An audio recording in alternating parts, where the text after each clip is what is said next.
Sir, good morning, sir. Bhavanarao, sir. Good morning, sir.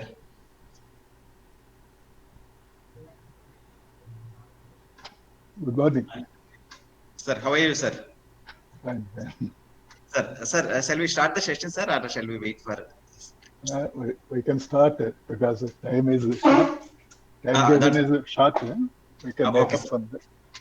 Okay, sir. We'll start the session, sir. I'll, participant. Let me introduce Engineer D.B. Bhavanarao garu.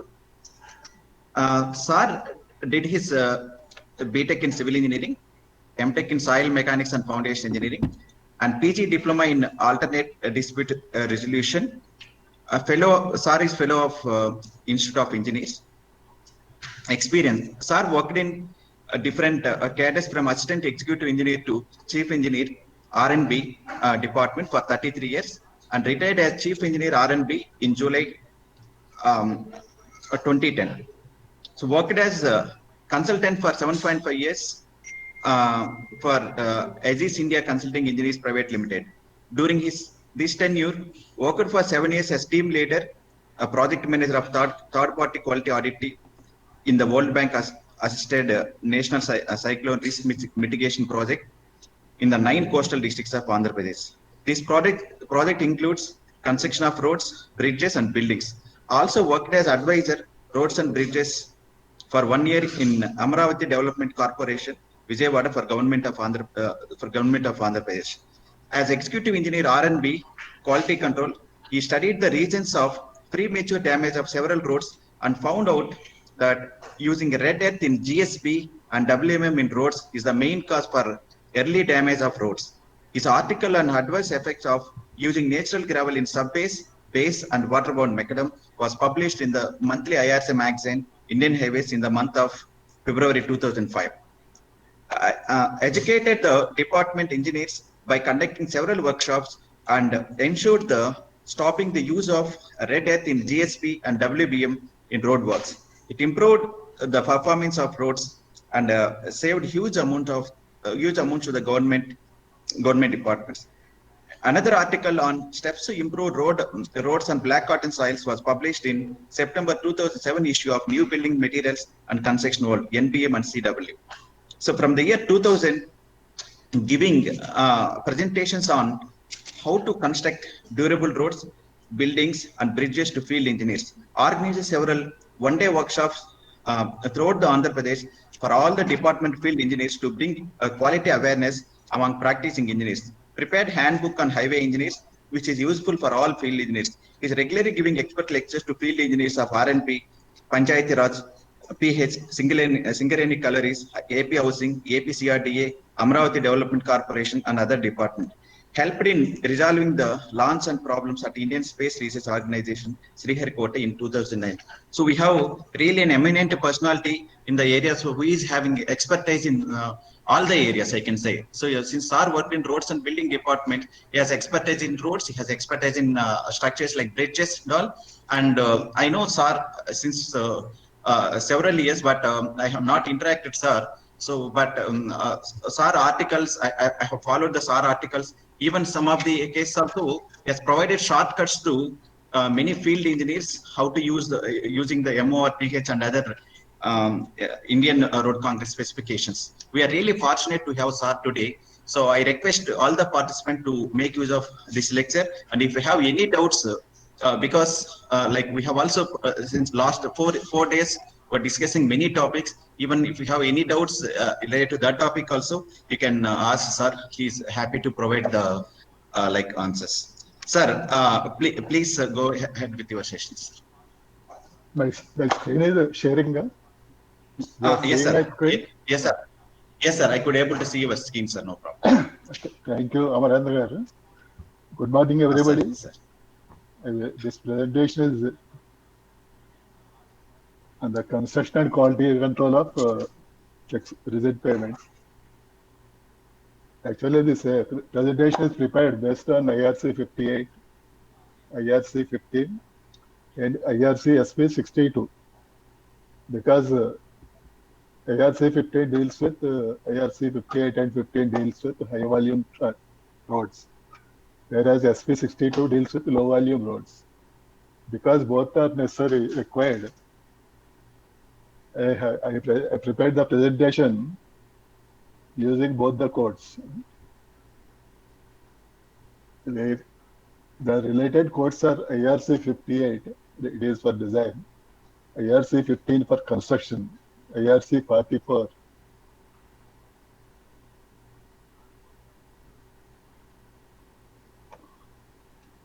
IRC 44 for design of concrete mixes. It is for PQC.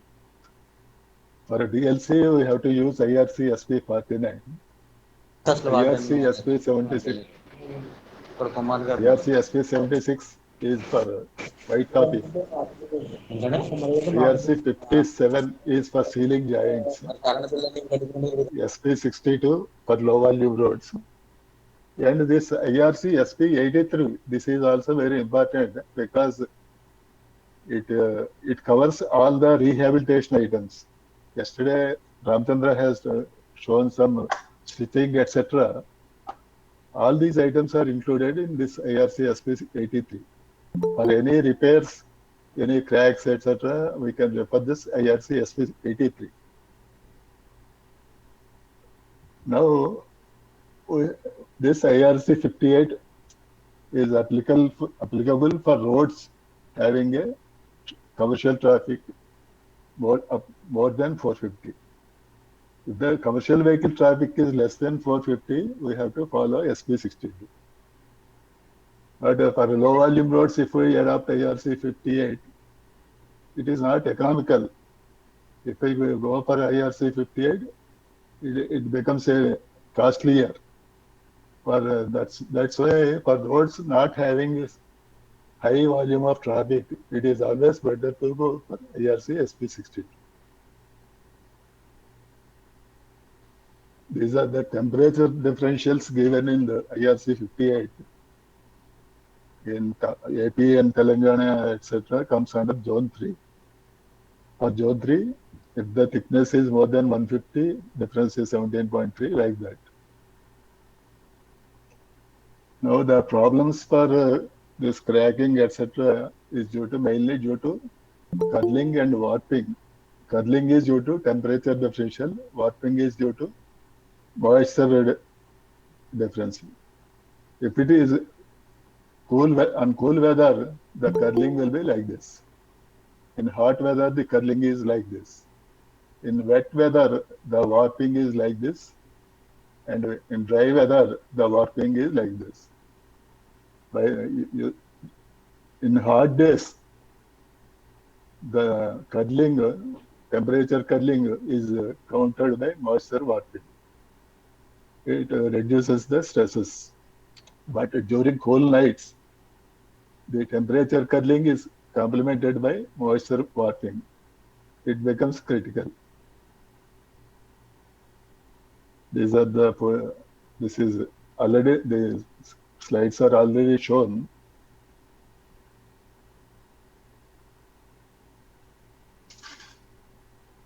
Now, coming to the concrete strength requirement, the flexural strength is the main rolling criteria for concrete strength for rigid pavements. We require 3.8 MPa for low volume roads, whereas we require 4.5 MPa for high volume roads. For low volume roads, we can provide M30 concrete. For high volume roads, minimum concrete grade is M40. But in some areas they are adopting M35. But M35 is not suitable for this high volume roads. This is the conversion factor. We can also find out flexural strength by beams, conducting beam tests on beams. M30 gives about 3.83 MPa, whereas M35 gives 4.14 MPa. And M40 is giving around 4.43 MPa. Suppose if we adopt M35 concrete, it is not satisfying the requirement of 4.5 MPa. That's why minimum grade of concrete to be adopted is M40. This is the conversion factor of converting compressive strength into flexural strength. It is for we get approximate value. Actual values we have to obtain from conducting tests and beams. This is to find out the chart to find out the subgrades, effective subgrade CBR, considering the bottom 500 mm layer also. This is the typical cross section of the rigid pavement. This is bottom is all embankment. The top 500 mm will it is likely to receive some stresses. That's why IRC recommends the subgrade CBR and the CBR in the top 500 mm of embankment. Both are to be considered and find out the effective subgrade CBR for both the layers combined. The K value, effective subgrade K value, we can get from the graphs shown earlier, from the 500 mm thick subgrade CBR and the 500 mm thick embankment top layer CBR. For high volume roads, subgrade thickness is 500 mm. For low volume roads, the subgrade thickness is considered to be 300 mm because the loads are less. The stress is likely to be not penetrated up to beyond that thickness. Now, what is the first proposal? Granular subbase as separation or filtration layer.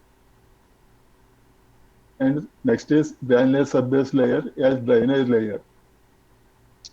This is, we require a minimum 100 mm thick for each layers. More than 100 mm is not economical also. But if we are not going to provide two separate layers, then we have to provide minimum 150 mm single layer. That is stipulated in the IRC. This separation layer is very dense layer with less voids. This drainage layer is having more voids.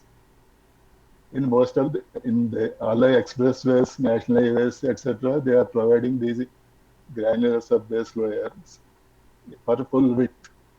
These two layers are to be provided for the full width of the formation. But citing cost criteria in many of the taken up by R&B department, etc., they are not providing this GSP for full width because of the cost limitations. They are adapting these things for national highways and other major projects. Next is dry lane concrete. For high volume roads, we have to provide a minimum 150 mm thickness. This is the pavement quality concrete. These are the shoulders. Shoulders and subgrade, we have to provide the same type of soils.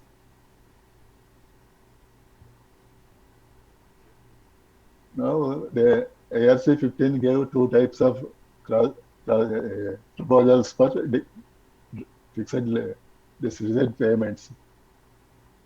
Here they have provided drainage layer. On top of it, dry lane concrete. Dry lane concrete above 150 mm thick separation membrane.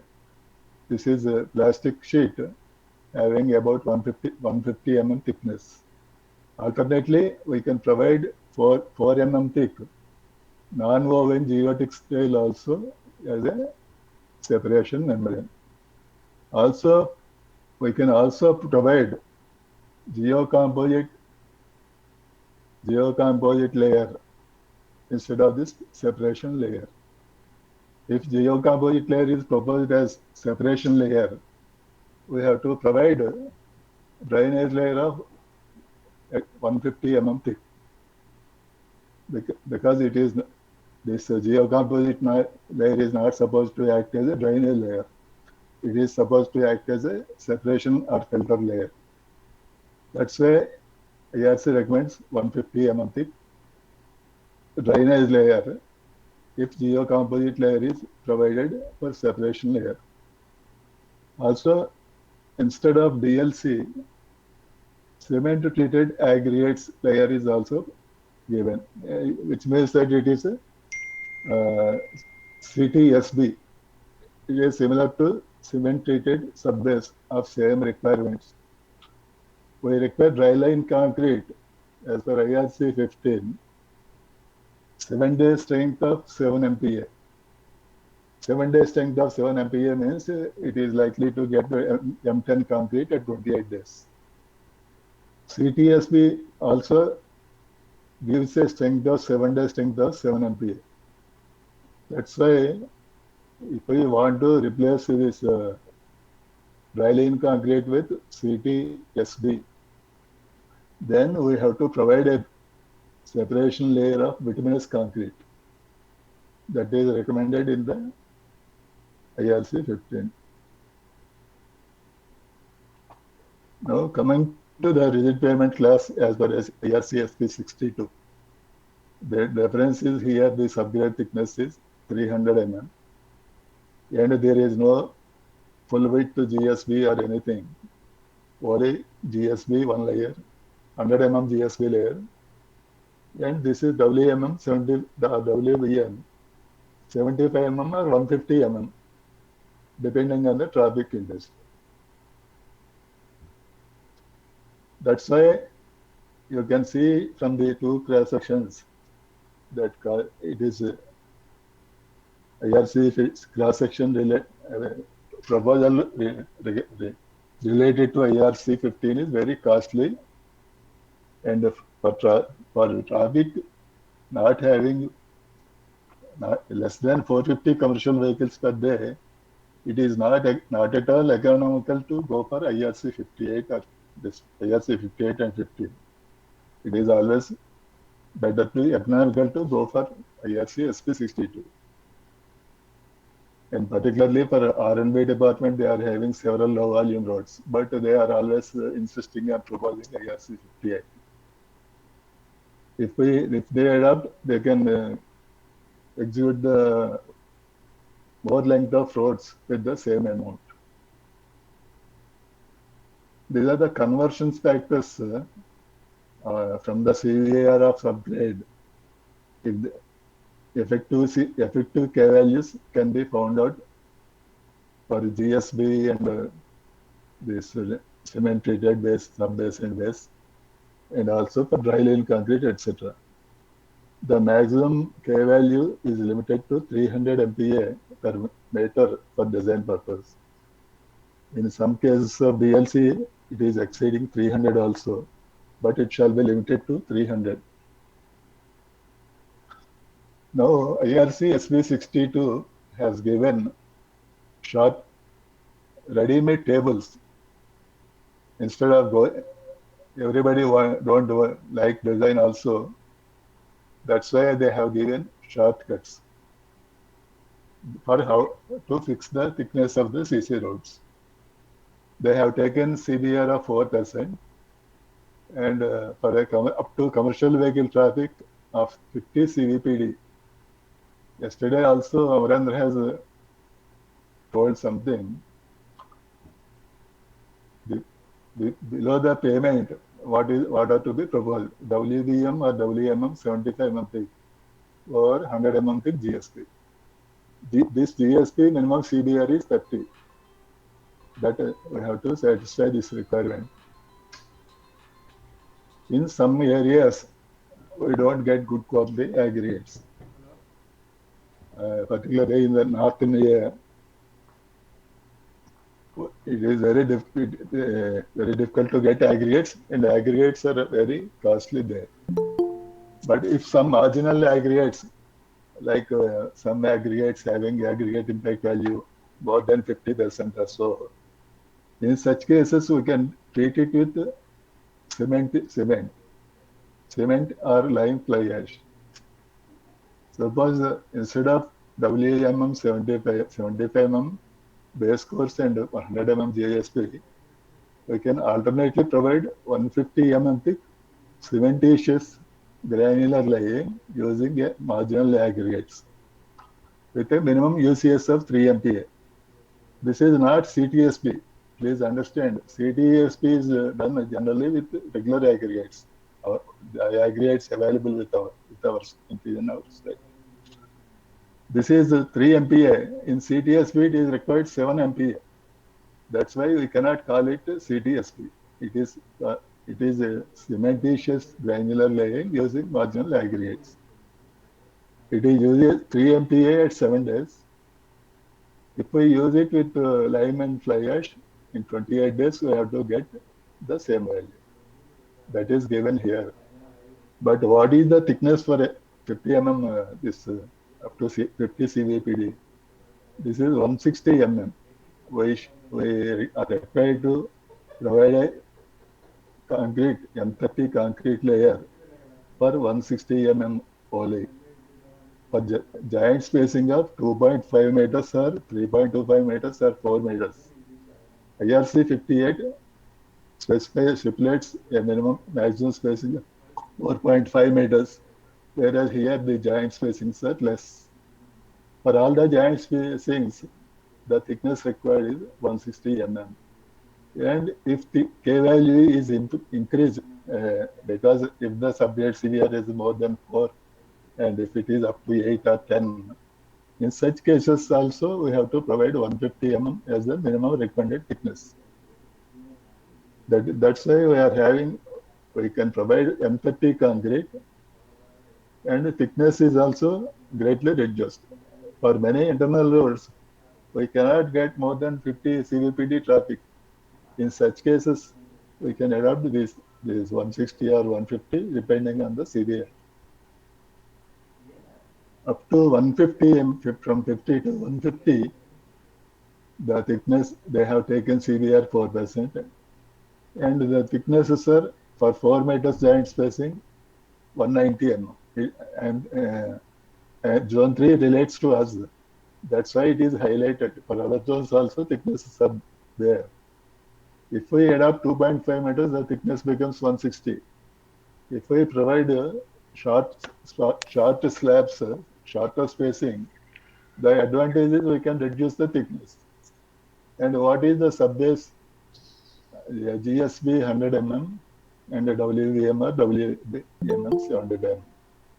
Similarly, this is not applicable for our area because we don't have problems with aggregates. Up to 250 CVPD, the thickness is same, but they have increased the WBM or WMM by 75 mm. We have to provide about 75 mm, one layer of the 150 mm WMM or two layers of WBM, and GSB 100 mm. The thicknesses are the same for the joints. We can use for all the low volume roads. We need not go for design. We can straight away adopt all these tables. Yeah. Now, what are the cements we can use? All the cements, 43, 53, EPC, PSC, all the cements as per we can use as per IS 269. Will be conducted at Portland slag cement, composite cement also we can use. Fly ash is can be used up to 25%, and GGBS can be used up to 50%. In case of sulfate resistant Portland cement, also we can use. If soils around contain soluble salts like sulfates in excess of 0.5%, or in excess of 0.2% in subgrade, or in excess of 0.3% in groundwater. In such conditions solely, we can go for sulfate resistant cement. The cement content, minimum and maximum cement contents as per IRC 15, OPC, PPC, PSC, and the minimum cement content is 330 kgs per cubic meters. For fly ash and GGBS fly ash mixed cement, the minimum OPC content is 310 kgs per cubic meters. In case of GGBS blended cement, minimum OPC content is 250 kgs per cubic meters. The maximum limit of OPC content in any grade of concrete we shall not exceed by 450 kgs per cubic meter. These are the minimum and maximum cement contents. Fibers also we can use.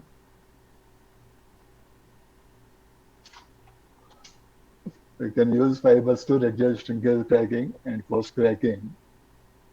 Uh, as per IRC SP 46, we can do the mixed design. This code stipulates the standards of fibers. We have to do the mixed design as per IRC 44. And for DLC, IRC SP 49. These are the codes, these are the specifications for fibers.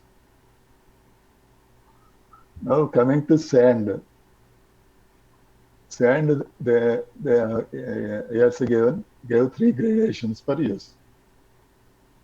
Grading zone 1, zone 2, zone 3. We can find out approximately which zone it belongs. We can conduct by conducting a test on 600 microns also.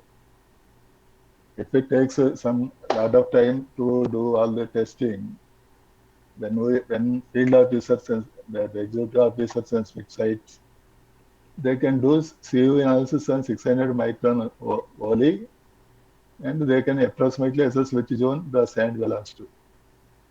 But for finalizing the actual zone, we have to conduct the full sieve analysis. Or if we go for this crushed sand, the limit becomes 10 to 20. If it is for river sand, the limit on 150 micron sieve passing is 0 to 10. And if it is crushed sand, it becomes 20. Also, they have given 75 micron sieve, not here, but they have given the maximum limit of coal 1%, maximum limit of coal and lignite 1%. Those are the limits of deleterious contents. And maximum limit of fraction passing 75 micron ISC. If it is river sand, it shall be less than 3%. If it is crushed stone sand, it is 12%. And mix of natural sand and crushed sand, the limit is 8%. These are the percentages to be adopted after on 75 micron sieve also. They can give this also in the table, but they prefer to give it as a footnote.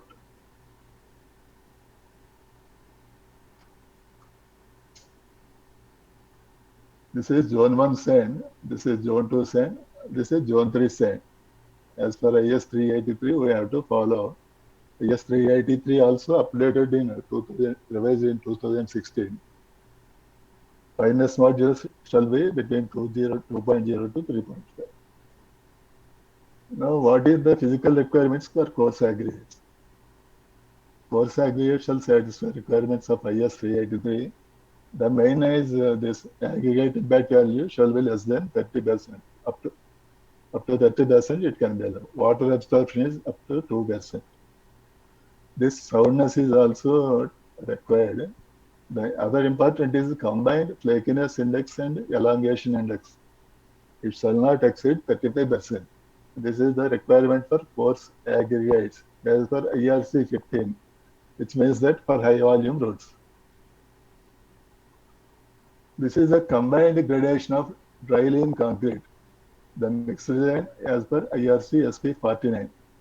EQC mixed design is as per IRC 44, whereas the mixed design for dry lean concrete is as per IRC SP 49. The combined gradations means coarse aggregate and fine aggregate. In this, what we have to note that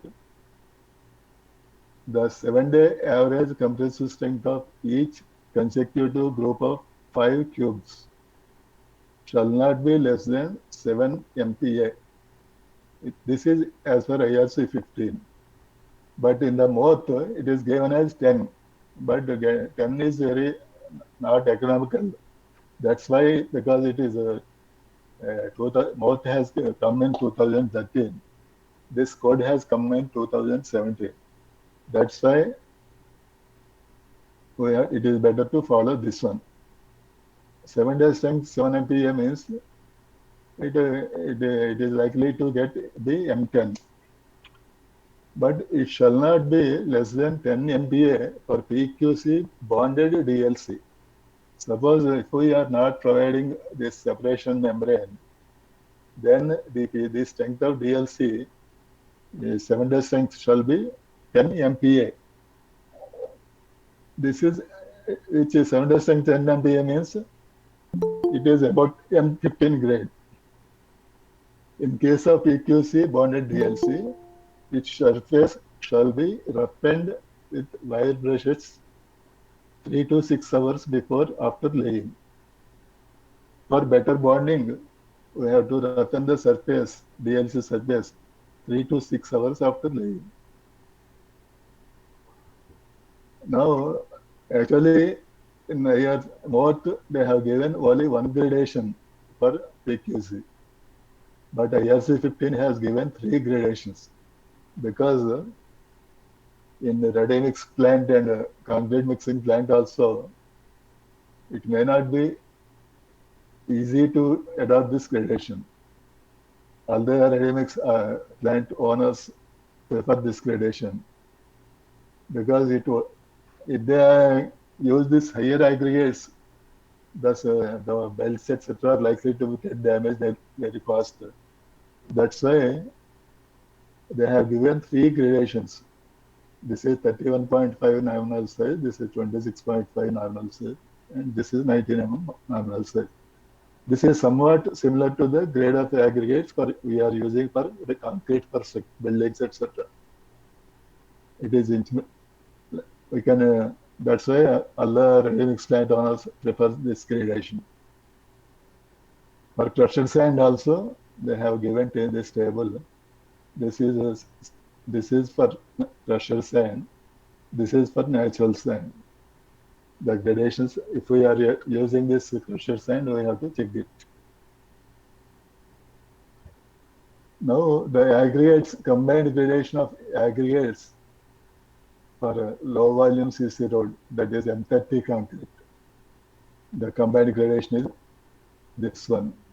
You observe the gradation is also similar to the grading, slightly different to the grading 3 shown earlier. Here the water absorption is 5%, up to 5% we can allow. If it exceeds 3%, we have to conduct soundness test. Here what is given instead of flakiness and elongation, they have given only flakiness index value for up to 35%. Whereas in IRC 15, combined elongation index, combined flakiness and elongation, we have to check it. That is the difference. In IRC 58, the water absorption is less than 2%. Here it is up to, we can allow up to 5%. Now coming to water, water is also plays a very important role. The water cement ratio is also very important, and the quality of water mixing in the concrete and curing also very important. Potable water automatically naturally satisfies all the requirements, but we have to send the water to the laboratory to test about the impurities present in the water. These are the limits given in the IS 456 for each sulfate, chlorides, etc. And pH value of water shall not be less than 6%. 6. It is not percent. pH value shall not be less than 6. For the concreting, the weather also plays very important role. It is always better to do concreting during evenings and early mornings and nights also. Also, one important aspect is that the concrete temperature at the time of placement shall not exceed 30 degrees. This is very important. It is also very difficult to achieve at many sites. They have to use chilled water. We have to cool aggregate also in some cases, because Santosh Kumar has told the aggregate's temperature is also plays an important role. cold water is important, and also atmospheric also we have to ambient temperature above shall be less than 35 degrees, and relative humidity shall not be less than 25%, and wind velocity 15 kilometers per second. If any of these conditions, the evaporation losses are evaporation is very high. That's why if it is inevitable to do concreting in such climates, we have to take appropriate protective measures. Otherwise, it is better to do concreting in the mornings and the evenings and during night. That is also important because maintaining concrete temperature below 30 degrees is very, very important. In cold climates, if the temperature is less than 5 degrees centigrade also, we cannot allow concrete. Now coming to the embankment and subgrade, now we are going into the construction aspect. The liquid limit, velocity index, free swell index are three important items for the MDD. These are the items which that decides the suitability of the soils we are going to erect. For embankment, subgrade and shoulders, these values are 50%, 25%, 50%. They are same for both embankment, subgrade and shoulders. But MDD varies for embankment and subgrade and shoulders. As per IRC 58, the minimum subgrades CBR, it is stipulated as 8%. The camber and slope elevation of subgrade shall be same as that of DLC and PQC. For all the concrete rates, we have to provide camber also. Some people think that it is not required to provide camber for CC roads, but it is very much required. Suppose we come across some expensive soil, embankment soils, what IRC 15 recommends, where the embankment consists of clay having a liquid limit more than 50%, such as black cotton soil. Actually, this is not the liquid limit, this is free swell index. If the free swell index is more than 50%, even liquid limit also shall not be more than 50%. These subgrade soils should be stabilized with lime and cement or any other approved stabilizer to achieve a minimum CBR of 15% for the subgrade. Suppose we are having subgrade soil, some subgrade soil of about CBR 8%, but the subgrade is resting on the embankment having expansive nature. In such case, it recommends to improve the CBR up to 15% for the subgrade. If you increase the CBR of subgrade 15%, you can allow expensive soils below subgrade also.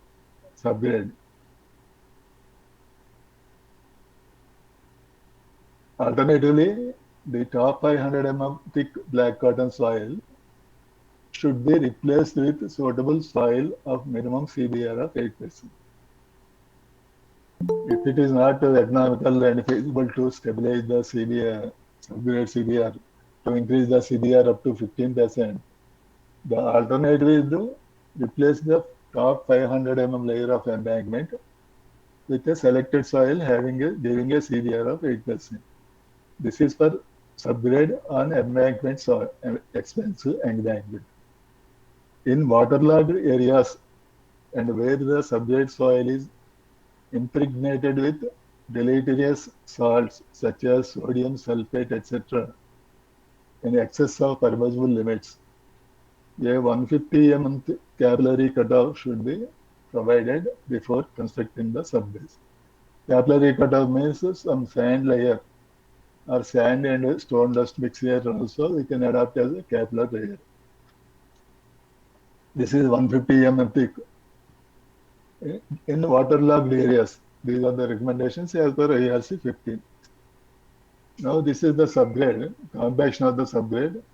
This is a field density test using sand replacement method. The relative compaction shall be not less than 97%. Now the Moth has given gradation 6 gradations for GSB. From the visible observations, we can tell these two gradations are open graded. 1, 2, 5, 6 are related to the closed graded because they are going to be this 1, 2, 5, and 6 are having more less voids. They are dense graded GSBs. This is open graded GSB or open graded GSB or coarse graded GSB. For drainage layer, grading 3 and 4 are suitable. For filtration or separation layer, grading 1, 2, 5, 6 can be adopted.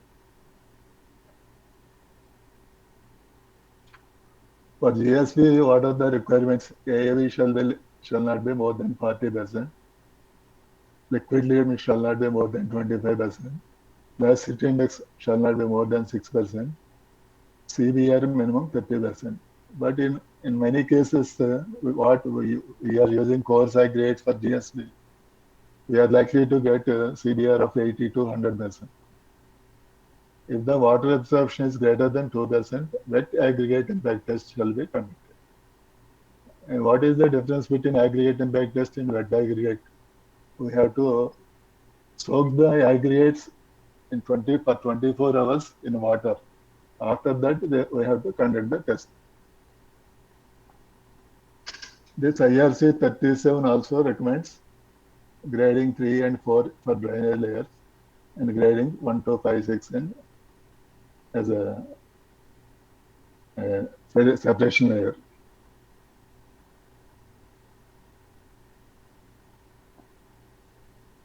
Now this is GSB as per Moth grading 5.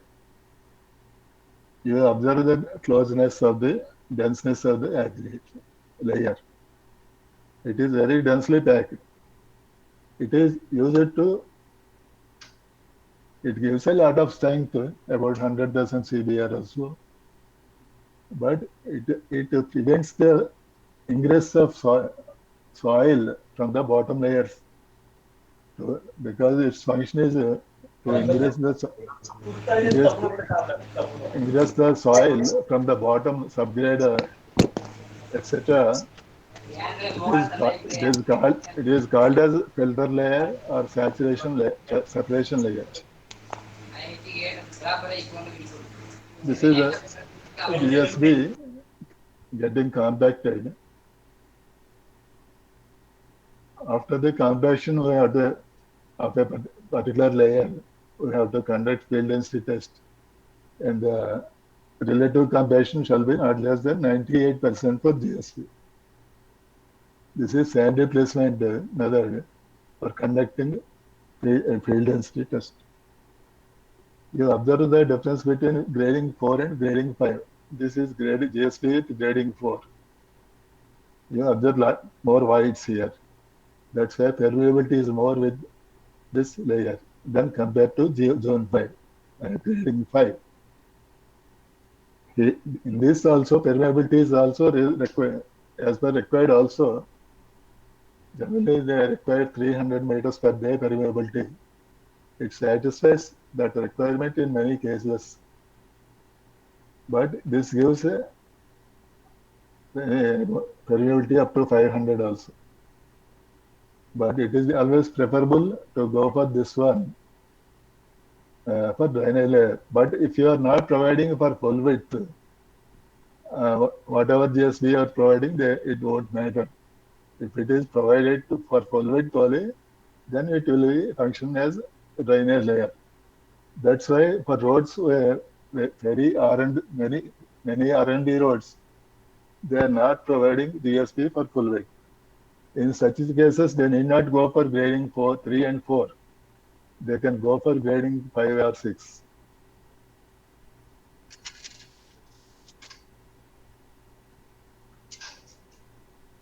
This is the gradation as given in the MOD, Ministry of Rural Development specifications. That is, when we are following SP 62, we have to adopt this gradation.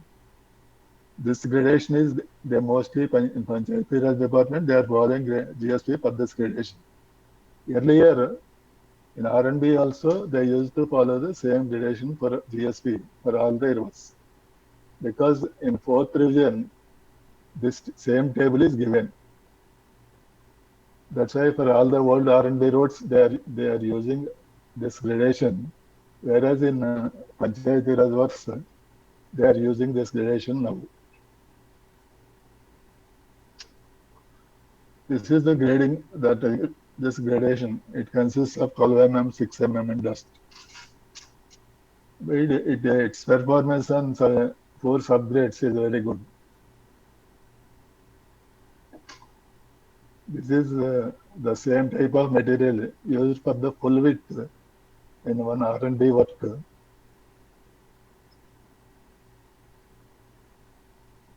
Now coming to the concrete, this is the batch mix concrete batching plant. This is erected for constructing a 6-lane CC road. Then this work is still going on. For cooling the water, they are having this chilling plant with 25,000 liter capacity insulated storage tanks. The chilled water is to be kept in the insulated tanks so that the temperature is not likely to increase. Even after mixing that chilled water also, they are finding it difficult to control the concrete temperature below 30 degrees centigrade. That's why what is you please understand the importance of controlling the concrete temperature below 30 degrees at the time of placement. That is very important requirement. Now they are paving DLC with paver, and the DLC is to be compacted with paver only. Some internal vibrators may be there in the paver also, and it is supplemented by the compaction with the roller. Here also paving the DLC. Because it is a slip form type paver, we are not having any shuttering arrangement. This is compaction of DLC. In a wet condition, it appears slightly blackish. Afterwards, it appears as become whitened. This is also dry rolling concrete. Generally, we require 7 days curing for DLC because after 7 days they start laying PQC. They have covered curing by covering with wet gunny bags. These are the gunny bags, and they have to water it. We can apply curing compound also, but they prefer this wet gunny bags as a better for this dry line concrete. Here, for dry line concrete also, we have to conduct field density test. Here also, we have to get 98% minimum density. This is slip form paver for M40 PQC. We can pave any grade of concrete. Concrete grade is not specified for the paver. In this work, the PQC requirement is M40. It is having attachments for texturing and also having working bridge attachments, etc. They are having this. Here they are dumping this concrete from the batching plant using GSP, and they are dumping it before the paver. They are checking the temperature of concrete also. It shall not be more than 30 degrees. They fix grid-wise and are having this these sensors uh, based on which the width etc. are obtained. Here you see this 150 micron thick plastic sheet as separation membrane. Earlier it is stipulated to be 125 mm. Now they have changed it to 150 micron. This membrane shall be transparent or white in color. We have to provide either white sheet or reflective sheet to not to increase the temperature of the concrete. If it is a dark colored one, it absorbs some rays and increase the height of temperature of the concrete. That's why they recommended this white or transparent. What is the function of this one? This is BLC, this is the PQC.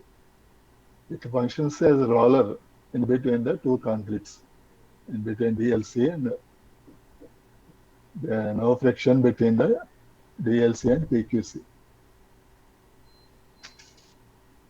They are casting these beams and cubes for testing. Cubes are for testing compressive strength and beams are for flexural strength. Now this is the testing of cubes and testing of beams. The beams are here. In IRC 15, it is stipulated to do the flexural strength test by third point loading. Surendra Singh was telling that 4-point loading is better, but IRC 15 has given this third point loading. This is a 3-point loading. These are the beams. This is the PQC paved by this slip form paver. The finishing is done. Initial finishing is done with sober smoother.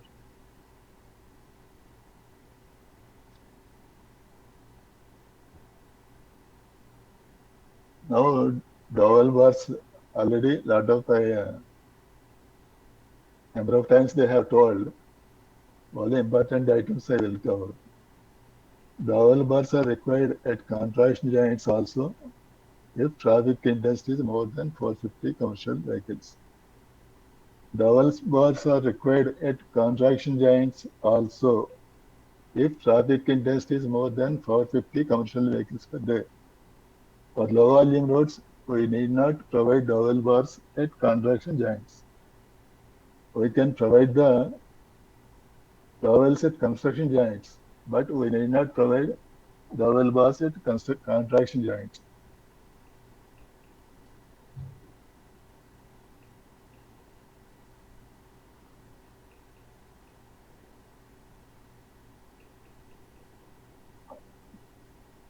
No,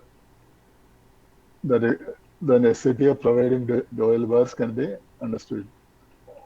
This is the dowel bar, this side fixed end, this side free end. The free end shall be in the opposite direction of the vehicle movement. We have to provide free end on the opposite side of the vehicle movement. Generally, we do concreting in the traffic vehicle direction only.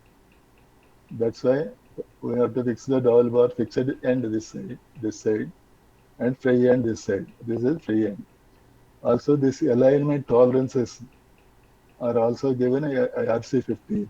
The alignment misalignment also leads to a lot of problems.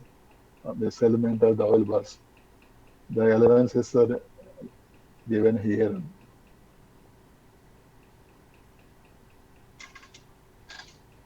These are the what are the diameters of diameter etc. for the dowel bars. Dowel bar shall be provided at contraction joints also in the traffic. Dowel bars need not be provided at contraction joints for slabs of less than 200 mm thick. If the thickness of slabs is less than 200 mm, we need not provide dowel bars at contraction joints.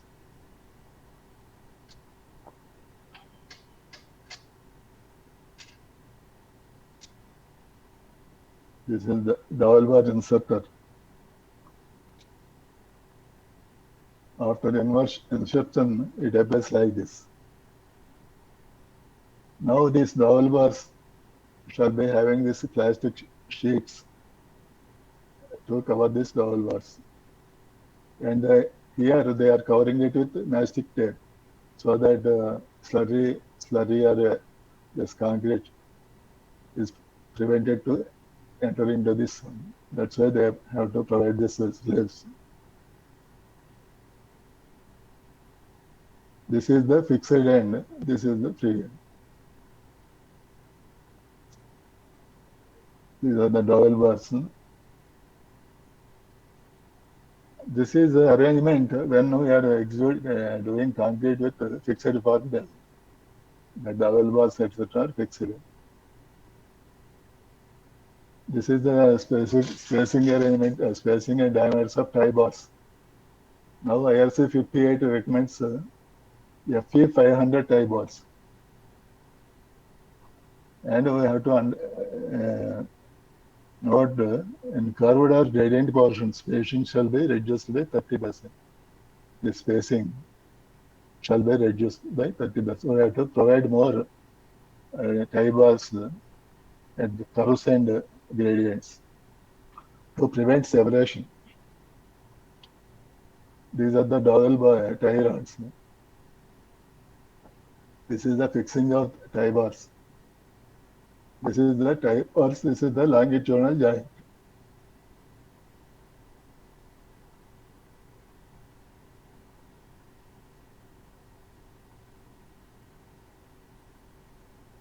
After super smoother, it is the working bridge on which they are having floats, etc. They are trimming the edges. They can using the floats also in a minor irregularities they can set right. Now texturing by tining. This is longitudinal texturing or transverse texturing. In India, mostly we are doing transverse texturing. Longitudinal texturing can also done. This is the texturing machine. It can move on this tracks. About 3 to 4 mm depth, it will cut. This is applying curing compound after texturing. Texturing is to be done prior to the application of curing compound. This is the textured surface after. This is after application of this curing compound. Now they are measuring undulations with 3 meters straight edge, and they are measuring the depth of texture also.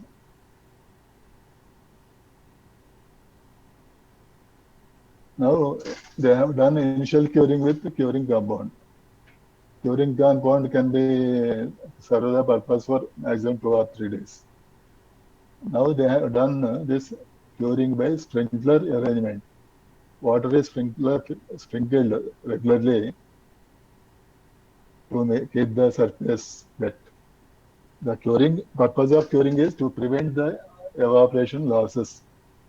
Actually, what is the water mixed in the concrete is enough for the total hydration of the concrete. But it is likely to get evaporated if we don't do the curing. By making such arrangements, it can be done effectively. One important item is this curing is to be done for 14 days if we do concrete with OPC, and 16 days if it is done with blended cements. This is important item. Please observe it. If it is OPC concrete, 14 days curing is required. If it is blended concrete, blended cement concrete, we have to do for 16 days. This is initial joint cutting. Initial joint cutting, 4 to 8 hours if the temperature is more than 30 degrees centigrade. And it shall be between 8 to 12 hours if the temperature is less than 30 degrees centigrade.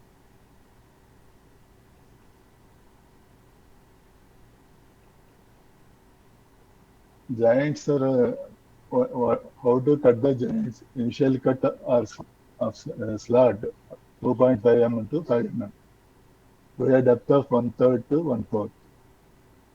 After 4 hours, after 14 days, we have to widen the giants. Mostly we are providing construction giants and contraction giants. Expand giants are not being provided now, except in the concrete slab its bridges. In giant spacing at curve portion may be reduced by 20 to 30% because the slab configuration is considered as 3.5 meters into 4.5 meters during design. That's why in curve portions, the span is likely to increase by this designed spans. That's why in such case, we have to reduce the giant spacing to limit the length and width of the panels to 3.5 meters and 4.5 meters. These are the giants in the concrete, giants everything. This is a 6-lane project on which I am showing the photos. Each lane is 3.5 meters. The shoulder here is 2.5 meters. Nowadays, they are recommending shoulders of 2.5 meters. For national highways and expressways, etc., we have to provide 0.5 meters extra for curb shyness, so that vehicles are cannot ram this divider. That we have to provide 0.5 meters extra. We are having 4 types of giants. This expand giants only we can provide it. We have to provide it bridge locations, etc. This is the contraction giant. This is the dowel bar. This plastic sheet about 60% length. We have covered this plastic sheet. Initially, we cut it to 2.5 to 5 mm groove. After 14 days, we will widen the groove to 8 to 10 mm and up to 20 mm to 25 mm deep. But initial cutting is up to 1/3 to 1/4. This is dowel bar at contraction joint. Why we are providing contraction joints? To relieve stresses due to warping. Warping is due to changes in moisture. Contraction of slab due to expansion curling effect. When the slab is contracting, if we don't provide contraction joint, it is likely to crack. The spacing of contraction joint should be limited to 4.5 meters for high volume roads and low volume roads. If it varies for low volume roads, it varies from 2.5 to 4 meters. If the width of the pavement is more than 4.5 meters, we have to provide longitudinal joint.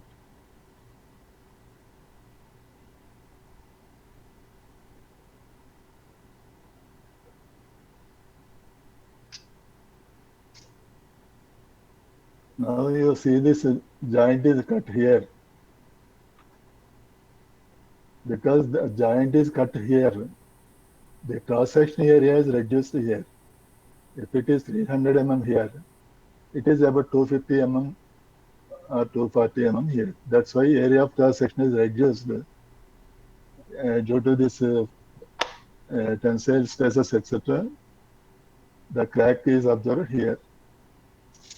If we do not cut this joint, if the joint is not cut, some irregular crack appears on the top of the CC road. It is not at all desirable to have an irregular crack on the surface. That's why we are providing this contraction joints by simply reducing the cross section at some locations. This is the longitudinal joint. This is tie rod. Dowel bars are mild steel, but tie rods are tall steel. They recommend the FE 500 tall steel bars for this contraction joint. The slot is similar to the contraction joint. Longitudinal joints, if the width is more than 4.5, we will provide. In two-lane roads, generally they provided 3.5 meters because the width is 7 meters. Mainly purpose is to hold both the lanes together. To prevent separation also we are providing, and to prevent, if we don't provide this longitudinal joint, longitudinal cracks are likely to occur. This expansion joint, this is expansion feller board, compressible feller board, and this is the dowel bars. Generally, because it is not possible to maintain expansion joints in CC roads, we are having this providing contraction joints at dowel bars at contraction joints. Some feasible possibility of expansion at contraction joints. It was decided to dispense with expansion joints on CC roads. They are therefore not in use. The current practice is to provide these joints only when concrete slab abuts with bridge or slab culvert. At that portion only we have to provide that one. This is the expansion joint. This is about 20 to 25 mm width. This is the same dowel rod we are providing at the contraction joint. But one addition is that we are providing one cap, and in this this width of this joint space shall be provided here. It is to be filled with cotton or sponge, this cap, to facilitate the movement of this rod at expansion joint. That is the difference between contraction joint and expansion joint. Here the slabs are fully separated, and this filler board is provided, and also some gap here to be filled by cotton or sponge. This is the construction joint provided in with the slip form paver. You see observe the dowel bars with the cover. This is the free end. You can see the plastic sheeting also. Plastic sheeting covering the dowels here. Where plastic sheeting is not there, it has gone inside. We have to maintain this like this.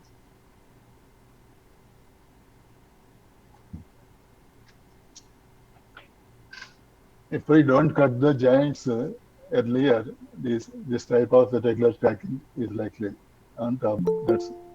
And if we cut the joints early, it will be like this. That's why they have given a window for cutting the joints.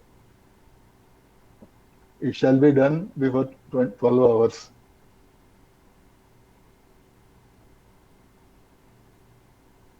When the culvert, when the slab, this CC road abuts a bridge, we have to provide this anchor beam and terminal slab. This is the terminal slab. This is the anchor beam with some nominal reinforcement. This is the expansion joint. This is the approach slab of the bridge.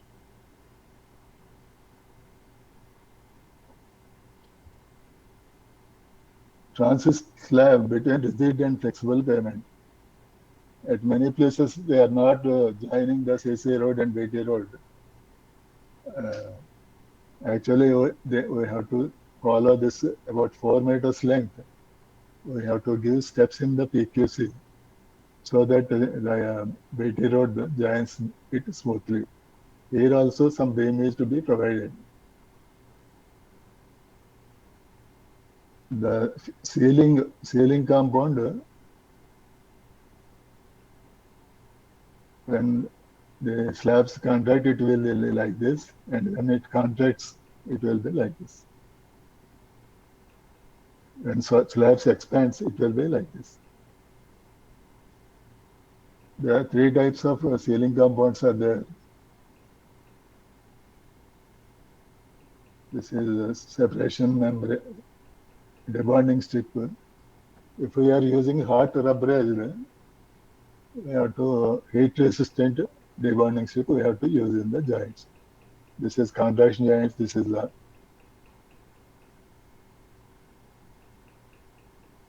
expansion joint. 3 types of sealants are recommended. This is cold polysulfide sealant. This is hot. This is bagger rod. I will show the photos. Now the PQC surface after 14 to 16 days. After 14 days or 16 days, we have to widen the grooves. 2.5 to 5 mm grooves. We have to widen. In this project drawing, they have given for this. This is for longitudinal joint. The shape also they have given like this. This is the sealing compound. This is the backup rod. This is 10 mm. This is 8 mm. We have to widen it to 8 mm. Here it is 10 mm width. Here it is 12 plus 10 plus about 25 mm total. The depth of total widening. This is the cutting. They are widening the slot. And after that, they are using the compress rate to clean it. Now they are pushing backer rod. This is the backer rod into the slot, widened slot. They are pushing the backer rod. Why backer rod was provided?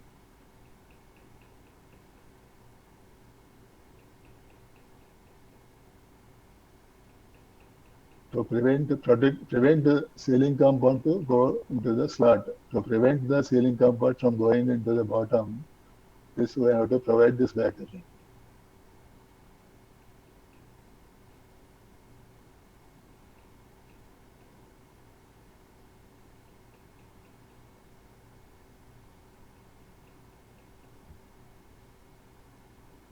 Now, before applying seal coat, they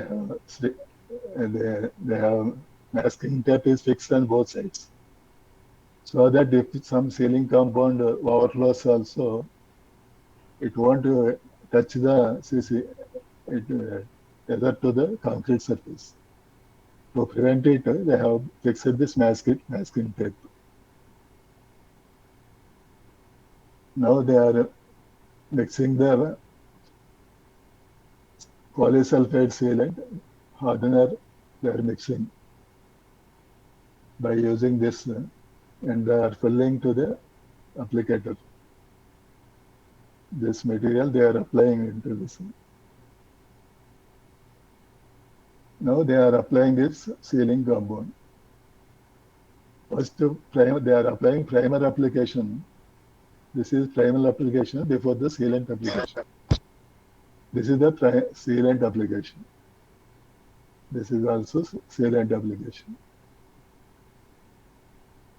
This is also they are having some tool, so that after applying this one, we will get the finishing like this at the joint.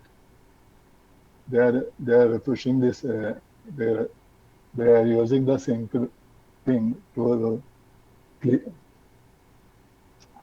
a shape of this shape to the sealing joint. They are also removing the surplus sealant. This is the surplus they are removing. After completion, it will be like this. This is the longitudinal joint. These are the construction joints. These are the contraction joints, not construction joints. Now rigid pavement using this semi-mechanical. Many of our roads are done with mechanical and Amarendra garu, how much time is left?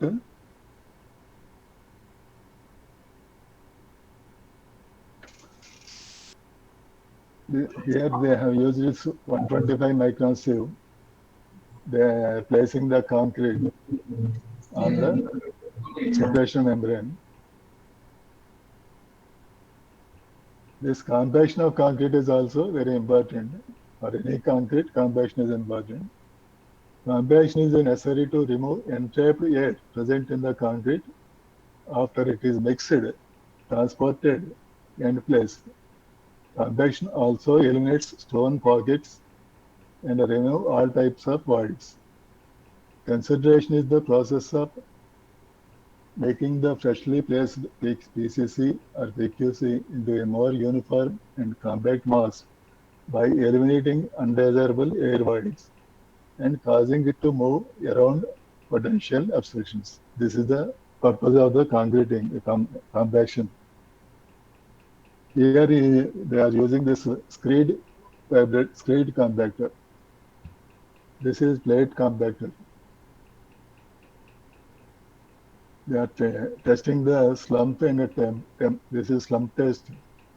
Here they are checking the temperature of the concrete. Here the slump is 40 to 60 mm. Here they are checking the depth of the concrete. They are doing this troweling by floating with the trowel, finishing the concrete slab. Also, the straight edging is also there to check the undulations, etc., and to remove any surplus and depression, to make up the depressions or etc. to accept the concrete. Afterwards, compaction with plate vibrator and finishing by belting. This is belting. They are doing finishing. Here for manual construction, etc., we have to do the texturing by brushing. The brushed surface texture shall be applied evenly across the slab in one direction by the use of wide brush, not less than 450 mm wide, but wider brushes may normally of 3 meters length are preferred. 5 individual measurements of the texture depth shall be taken at least 2 meters apart anywhere along a diagonal line across a lane with between 0.50 meters. This is how to, this texture depth shall be determined by sand patch test. About 1 mm is the depth of this texture, but by tining, the depth is 3 to 4 mm. That's why it is recommended to provide 10 mm thick extra thickness for the slab. This is texturing by wire brush. It will be like this.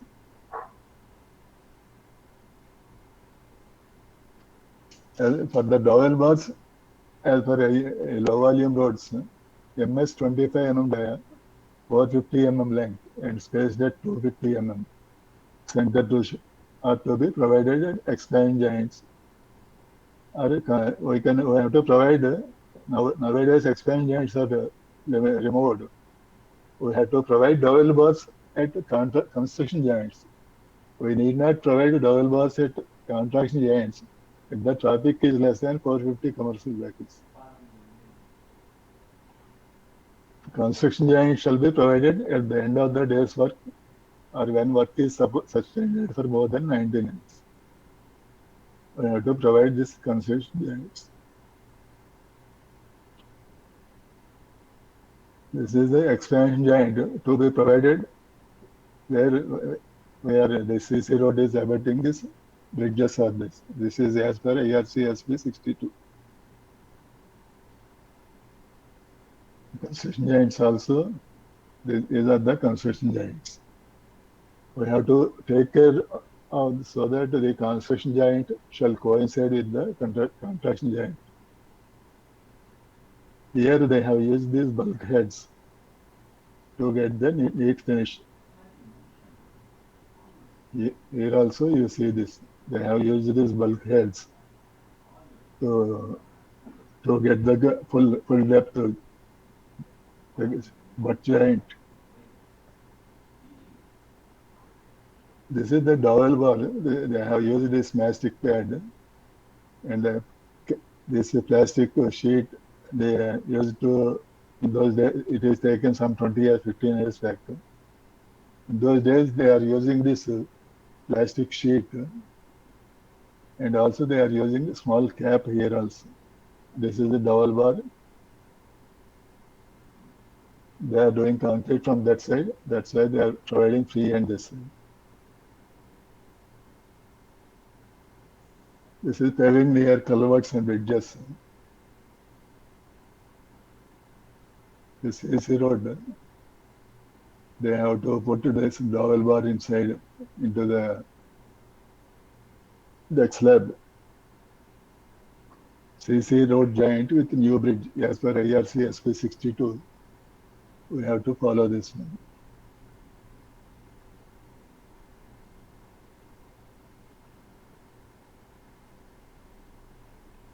This is for the new bridge. We have to provide this double bar etc. at the end so that it can be joined with this pavement slab. If it is an existing structure, we have to provide like this. We have to drill double bar into it and join it.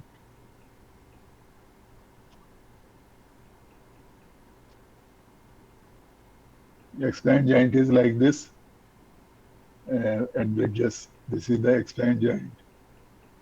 Here they are providing some additional GSB.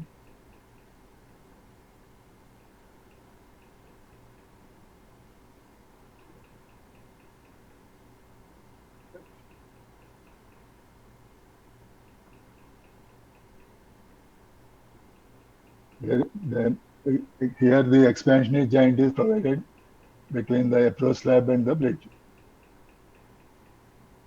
Here also they have given one joint.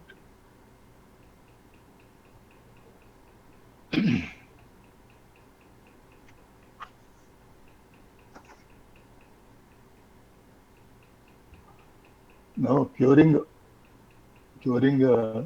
is the process of maintaining a satisfactory moisture content and favorable temperature in the concrete during hydration of the cementitious material so that the desired properties of the concrete are developed.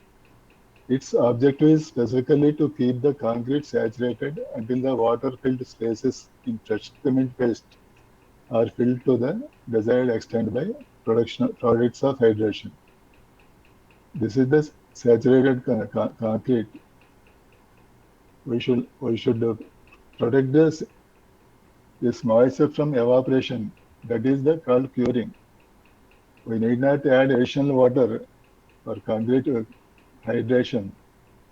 We have to protect the water from getting evaporated. That is the meaning of this concrete curing. There are different types of curing, bonding with water. So many items everybody knows. We have to do for 14 days and 16 days for blended cement concrete. If we don't proper curing, these are the problems. The mistake most of our people are doing is that they are not doing curing the first 24 hours. That is a major mistake for all the concrete works. What given in more, you please read. After finishing, the pavement surface shall be entirely covered with wet Hessian cloth, burlap or jute mats. The coverings used shall be of such size that when laid will extend by 500 mm beyond slabs. They shall be placed as soon as the concrete has set sufficiently hard to prevent marring of the surface. They shall be placed as soon as the concrete has set sufficiently to prevent marring of the surface. They shall be maintained fully wetted for 24 hours. The concrete slab shall not be exposed for more than 30 minutes for saw cutting of joint.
hour or so. You see the alignment of the dowels is also not correct. So alignment problem is also there. What happens to the slab? Already fully dry, getting completely water is evaporated, it becomes totally dry. The concrete is laid some 2 hours back or so, some 3 hours or so. Up to 1 hour or so, the moisture will be there. If it is daytime during sun, it is likely to evaporate very within 1 hour. We should not allow any concrete to be left like this. We have to use some method, suitable method, which will not mar the surface, spoil the surface of the concrete, to cover it with some wet items, lightweight items or something. At least if no light material is not available, we can go for this curing compound. Curing compound, after 24 hours, we will go for this blind bonding. Most of the concrete road works are like this only. Even concrete slabs for buildings, structures also, they are left like this, even for bridge slabs, etc. This is the major problem observed during execution. It needs to be controlled. That's why we are not getting the required strength when cores are taken from the concrete. You see this one, this type of curing, they are using this jute mats. This gunny rolls cloth, gunny rolls are available. Each is having about 50 meters length or so. It is very lightweight. The concrete, they are doing curing with this. Edges also, edge slabs also, we have to protect by pushing some soil or something. Edges also shall not be exposed to the. This coir is also very useful because weight is very less. We can use coir after 3 hours of concreting. Generally, a final setting time is around 6 hours for concrete. We can use this type of curing method after 3 to 4 hours, depending upon the hardness of the concrete. They have also poured some adjoining soil, which is fine sand. They have covered it with this one. And again, they are watering it only. No water is likely to get evaporated from the concrete here. It is a perfect type of curing. Here also you see the gunny rolls. They are very lightweight. This is curing by ponding. But this is done after more than 24 hours. Before that, curing is important. That is most important. This can be done up to 14 days or 16 days.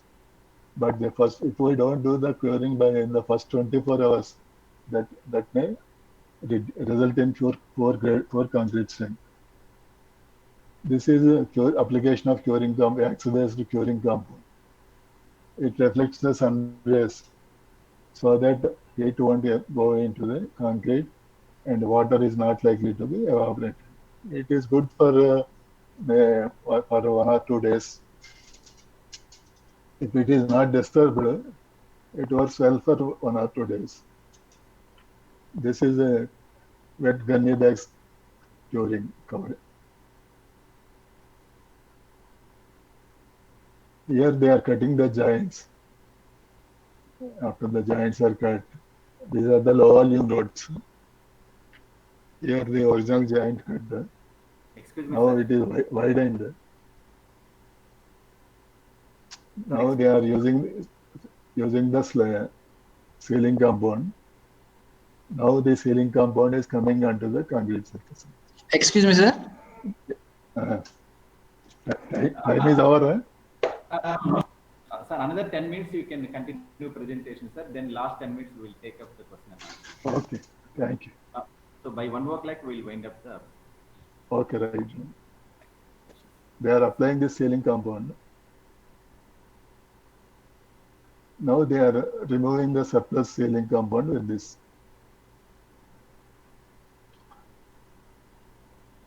This is also joints formed by placing metal strips, metal angles. They fix a T section, these metal T's, and removed before the concrete sets. These are the joints. This is also, we can also provide reformed slip joints also. After this, I have to cast cubes and beams. These are the outwards they are taking cores. Generally, cores are required whether there is any doubt about the strength of the concrete. Nowadays, for the government department, most of the vigilance and enforcement people are taking course after construction. If we do the curing, etc., and control the water cement ratio, we need not worry about the strength of the concrete. Those two items we have to control very well.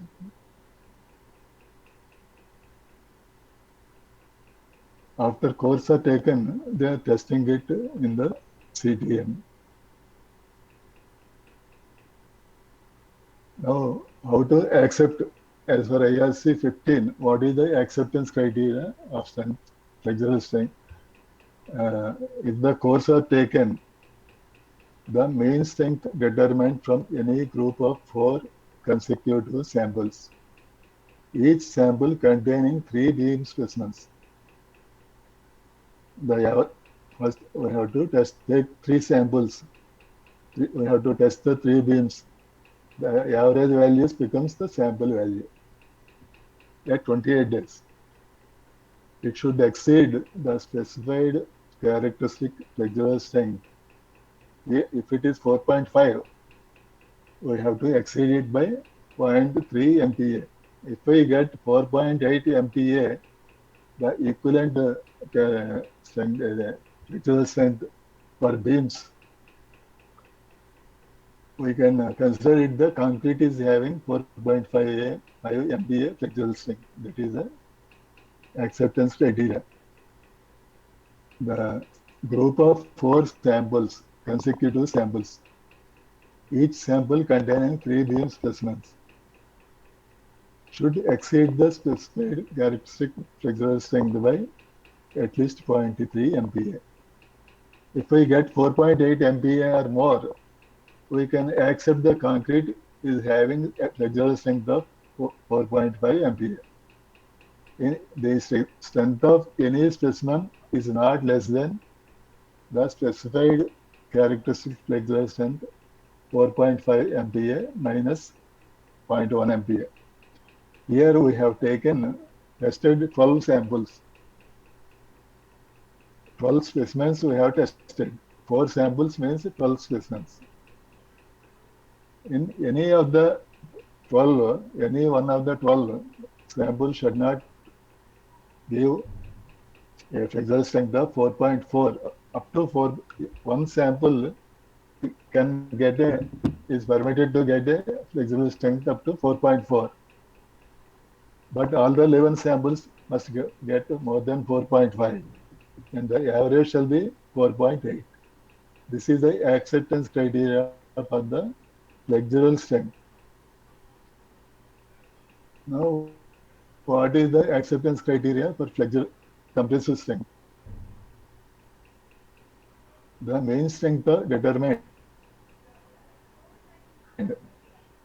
Generally, we test the cubes.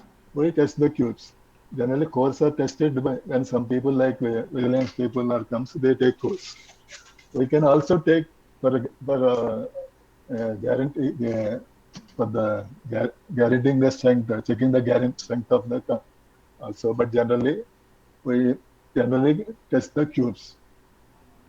4 consecutive samples, each sample containing 3 cube specimens, should exceed the specified characteristic compressive strength by at least 3 MPa. If it is a M40 concrete, the cubes in the cube test we shall get at least 43 MPa. Then we can treat the concrete strength in the slab as 40. That is the requirement.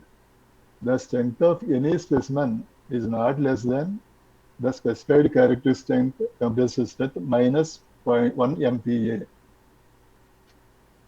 Among the 12 samples, 12 specimens, not samples, mostly it is considered samples and specimens. One sample means three specimens.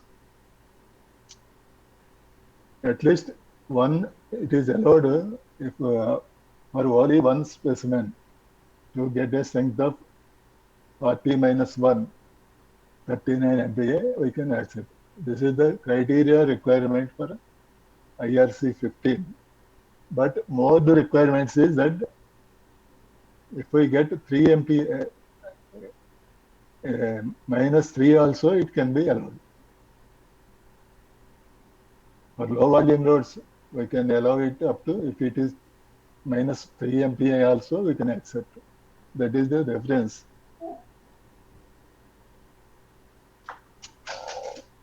This is how to about the course. After taking the course and testing, we have to apply the formula that we have to find out the equivalent cube strength. If we divide this by the core strength value divided by 0.8, we will get the equivalent cube strength. Then again, we have to divide multiply this with 0.85. Suppose M40 concrete is there, we require M40 into 0.85, which means that 34 MPa, we have to get 34 MPa, equivalent cube strength of 34 MPa. Equivalent cube strength is equal to core strength into 1.25 divided by 0.8 means 1.25 to multiply. After that, we have to get a value of 34 MPa for accepting M40 concrete.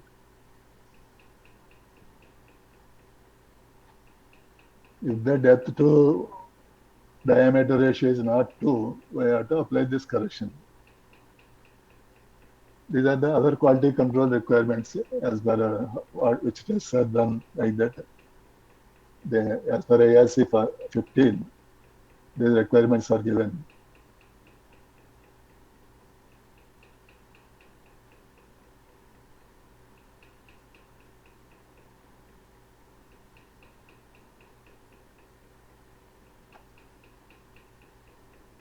These are the quality requirements for as per all the specifications. That is when we are adopting IRC SP 62, we have to follow these guidelines.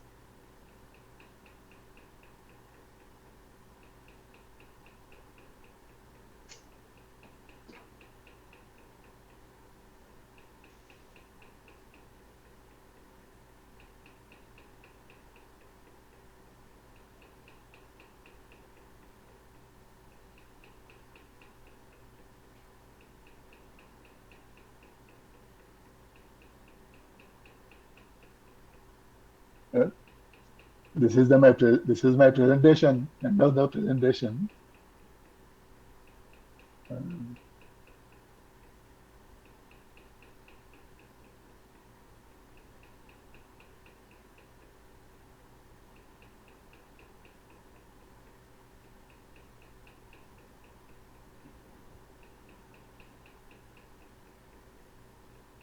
Hello, Amrendra.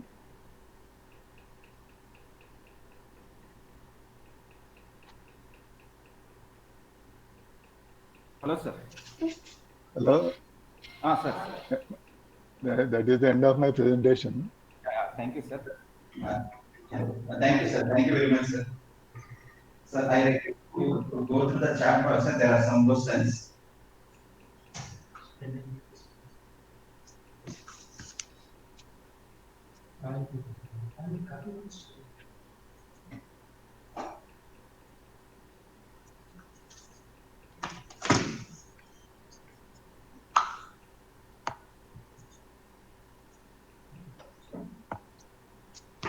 Sir, there is a question at 12 to m, sir. 12.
curing starts only after the patchwork.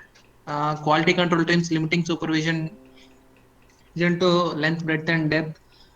Core cutting is not being mandated for release of payments to contractors. How can the government department overcome these hurdles?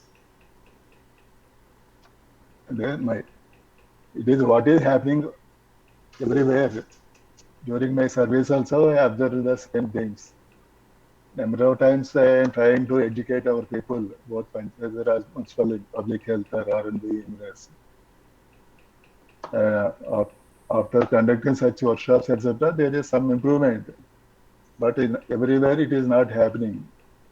But the government must undertake this training programs for all the field engineers. They are taking much importance to the training programs to the unemployed people also, etc. Now you are conducting a lot of FDP, such type of FDP programs. It educates the students and also the staff also. That's why after graduating, these people are in a much better position than what we were at the time of joining the department. Unfortunately, in all the departments, lot of meetings are there, so many diversions are there, so many meetings, etc., so that they cannot concentrate on the execution of the works. That is one of the reasons. For the last 20 years, I am giving these presentations. My aim is to improve the quality of the works. I am successful to some extent, but not to the desired extent. But if young people like the students from your institutes, etc., are fully educated before they join some works, they will definitely improve the performance. That is my idea. Great. Next, one more question. Level. Okay, sir. Sir, there is a question from Chiranjeevi, sir. At what depth tie bars are provided? Tie bars and double bars at the mid depth of the slabs. A cutting giant shall not go up to that place.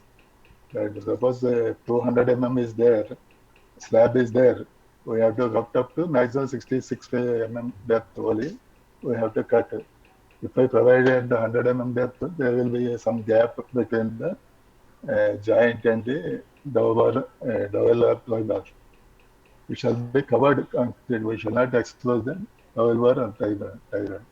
Mid depth is recommended with a variation of plus or minus some 25 mm also. Okay, sir. Next question is from Popat Kumbar. Is the separation layer of plastic sheet remains intact during the lifespan of the road? What is its life? There is no problem. It won't get damaged because it is totally covered with concrete. Even if it is disintegrated also, there is not much problem. It is not a problem at all for the durability of the concrete slab. Sir, next question is from Suryanarayan Reddy. Sir, what the prominent reason for going for CC roads within a village?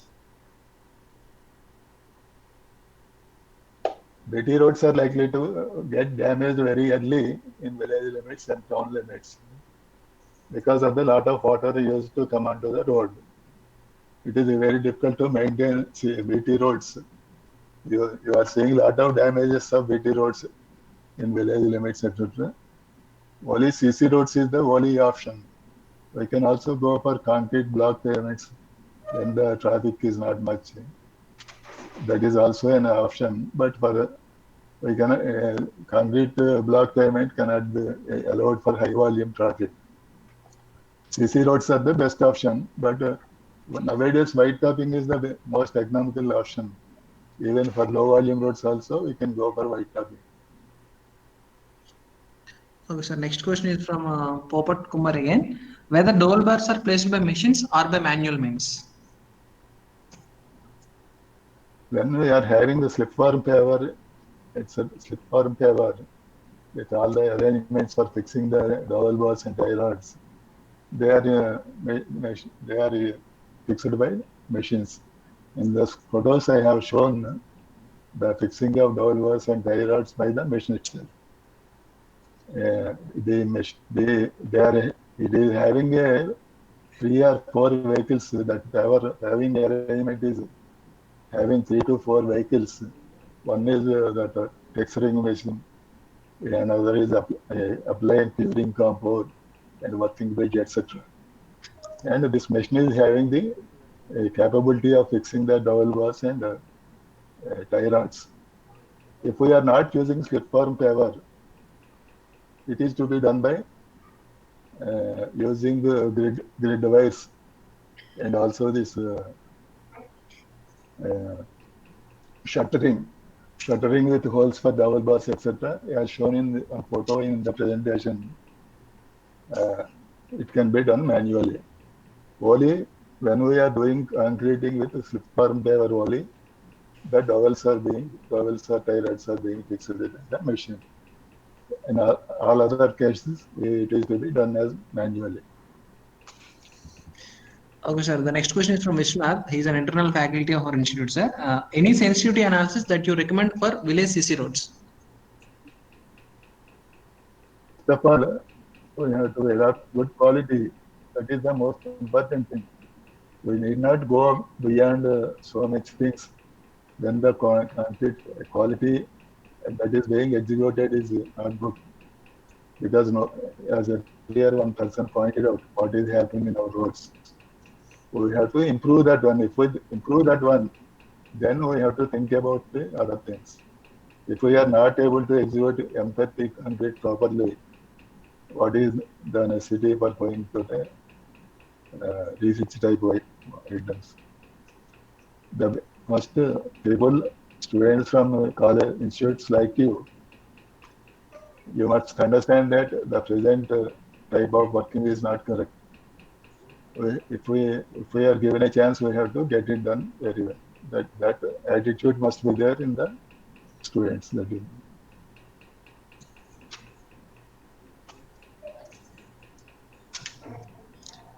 Thank you, sir. So with this, we complete all the sessions. Probably provide concluding remark for this session. Good afternoon, participants. Good afternoon, sir. Sir, after listening to your presentation, I can say only one thing, sir. As there is a saying by Albert Einstein, the only source of knowledge is experience.